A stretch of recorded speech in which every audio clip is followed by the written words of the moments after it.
కరెక్ట్గా మీడియం సైజులో ఒక సైంటిఫిక్ ప్రకారంగా నెగ్గిన ఒక దానిమ్మ పండుగ 613 గింజలు ఉంటాయి.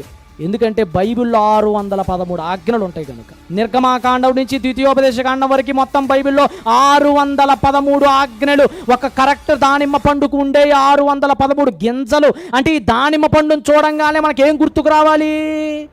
బైబిల్లోని ఆజ్ఞలు గుర్తుకు రావాలి. అందుకనే మీరు రాగానే దానిమ్మ పండును కట్టేమని చెప్పాడు అక్కడ దేవుడు.